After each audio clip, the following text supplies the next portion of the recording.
Hey guys, this is my movie review for Finding Dory.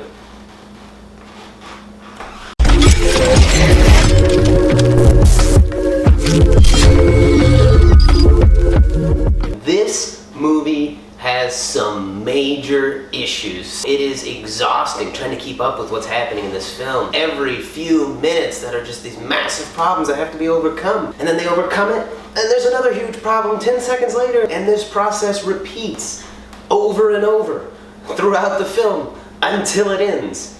And that's the movie.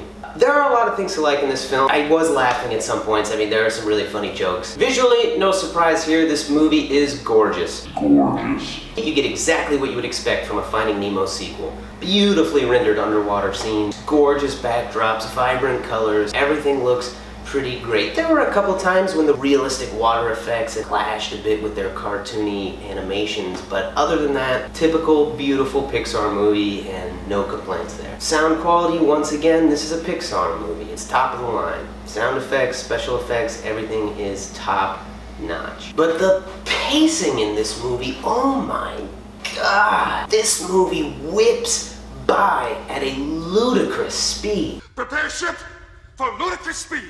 The story and plot line of this film are without question the weak link. At one point, the octopus is driving a car down the highway. These otters that you haven't seen before, and on some scheme that you weren't informed about, and then nobody says anything about it afterwards. It's dizzying trying to keep up with the plot of this movie. It almost felt like they just went with the first thing they came up with every single time. Dory needs to get past this obstacle. Well, I have an idea. Sure, go with that. And that's how they wrote the entire movie. This movie ended up feeling more like an extension of the brand name of Finding Nemo than it did an attempt to tell a story that Pixar really wanted to tell. The sad part is that I feel like there was a really cool story here. The look inside Dory's mind, how she had to grow up not being able to remember things for more than a few seconds, it'll make you sad. There's some really sad moments and flashbacks in this film, and I think that was good. A lot of the new characters feel shoehorned in. At one point there's a bird that comes out of nowhere that's supposed to help them out, and it just seems like they crammed it in there, like they had this idea for a cool bird. They finished the movie and realized, oh crap, we forgot to put the bird in. Let's just cram him in there. I realized something interesting as I was walking away from the theater. A lot of the characters in Finding Dory seem to parallel characters from Finding Nemo.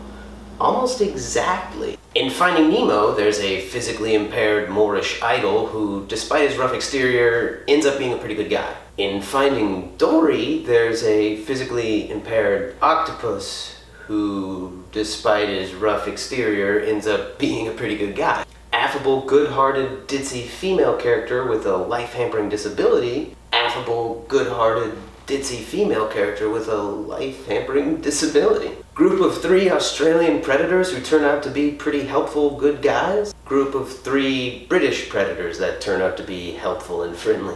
Alright. Time for a recap. I really like the beautiful landscapes and underwater environments in this movie. I think Pixar did an awesome job once again of creating a world that feels like this beautiful underwater world. They weren't afraid to really hit some emotions in this film. There were some really sad flashbacks. There were some pretty decent jokes throughout the entire movie. The humor was solid, and for the most part it landed. I didn't like how fast they tried to make this plot move. It felt like they were trying to do way too much in way too little time. The whole film really just felt rushed. If they just slowed it down, took time to develop characters, this could have been a really great sequel, but unfortunately, it just doesn't live up to that Pixar standard. This is a studio that's brought us Toy Story, Finding Nemo, and a plethora of classic animated movies. Overall, this movie isn't terrible or great. I give it a...